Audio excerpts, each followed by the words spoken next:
कल मेरी तलाक की तमाम तर कार्रवाई पूरी होने वाली थी और मुझे उस शख्स के साथ जाना था।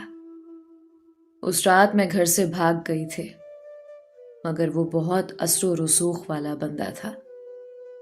उसके आदमियों ने 2 ही दिन में मुझे ढूंढ निकाला था।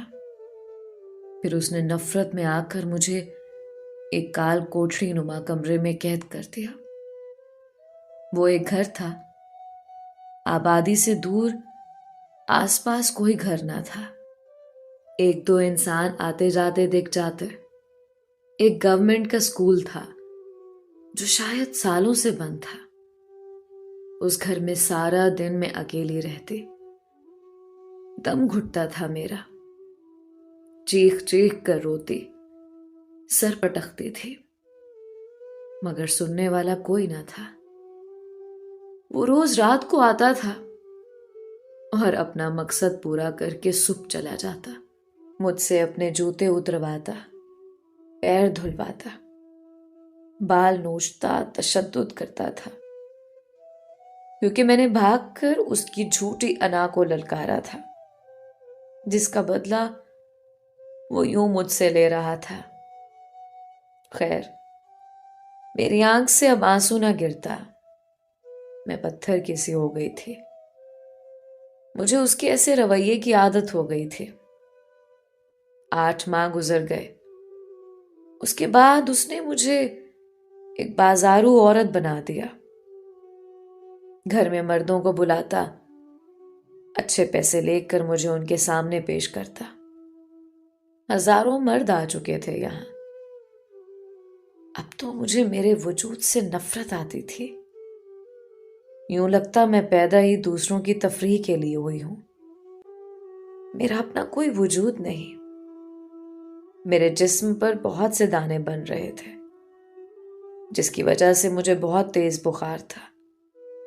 जिस्म तप रहा था, मगर फिर भी मुझसे वो काम लिया जा रहा था। मेरा कोई इलाज ना हो रहा था। मैं बहुत तकलीफ में थी।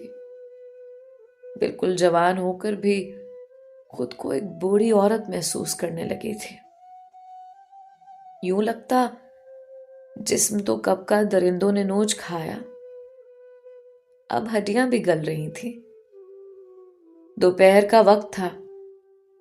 आज असदुल्ला, जिसने मुझे खरीद रखा था, उसने आना था।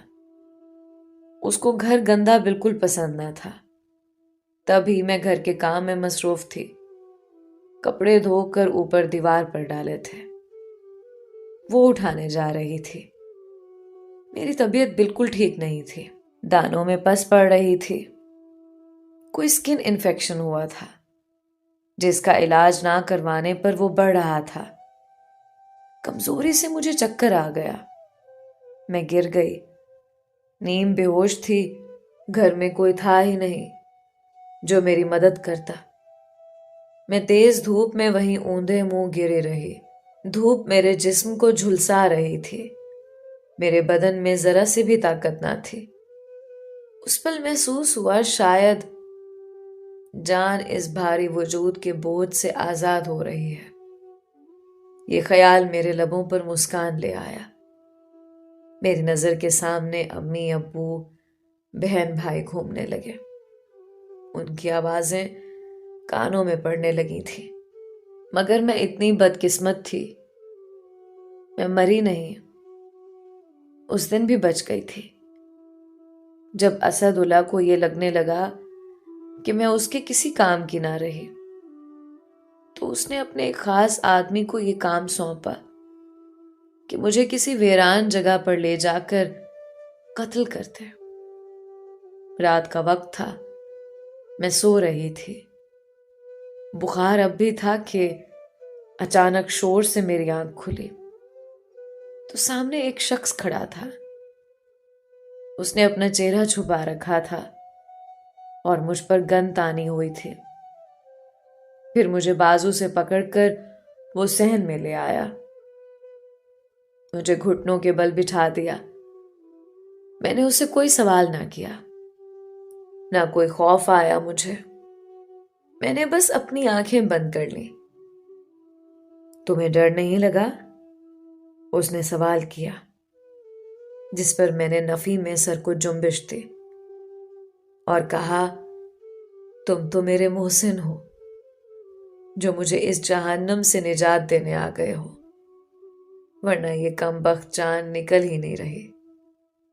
मुझे आराम नहीं आ रहा। मेरी बात पर उसको हैरत का एक झटका जरूर लगा। वो कुछ देर खामोशी से खड़ा रहा, फिर बोला, क्या नाम है तुम्हारा? नीलम।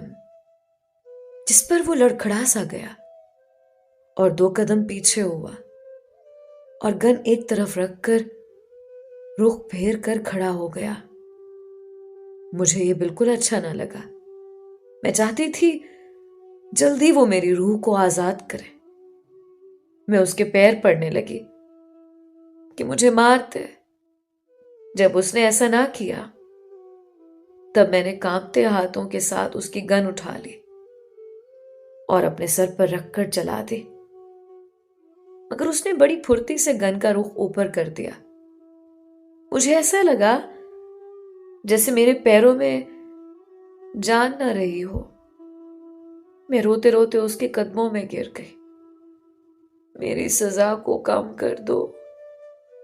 मुझे मारते क्यों नहीं तुम? मैं अरसे बाद धाड़े मार मार कर रोई थी। उसने मुझे रोने दिया। वो वैसे ही खड़ा रहा, फिर मेरे साथ जमीन पर बैठ गया। हम दोनों की नजर मिली। उसकी आंखें बहुत खूबसूरत थी और पलकें भीगी हुई। कौन हो तुम? उसने पूछा तो यूं लगा बरसों बाद कोई अपना मिला हो। जैसे पता नहीं क्यों ऐसा लगा था मैंने अब बोलना बिल्कुल छोड़ दिया था। मगर उसके एक बार पूछने पर सब कुछ उसे कहती गई। तुम कौन हो? अब मेरा सवाल था, जिस पर वो बोला, एक गुनाहगार। उसकी आंखें नम थी। मैं 21 साल का था। तब कुछ गलत किस्म के दोस्तों की सोबत में बैठकर गलत रविश पर चल पड़ा था। रात को दोस्तों के साथ मिलकर हम लोगों को लूटते थे, मगर किसी की जान लेने का कभी सोचा तक ना था।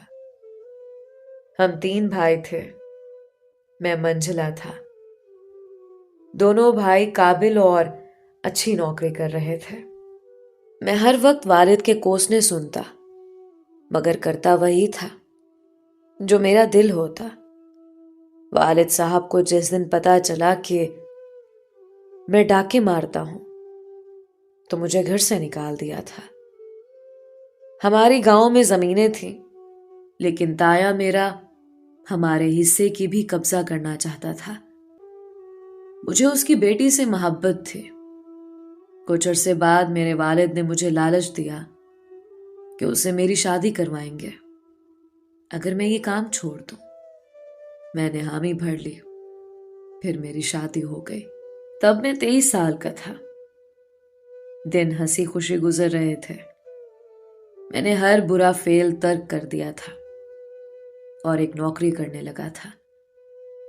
मेरी दुनिया बस नीलम ही थी। हाँ, उसका नाम नीलम था। जब तक उसका चेहरा ना देख लेता, मेरा दिन ना गुजरता था। जान बसती थी उसमें मेरे।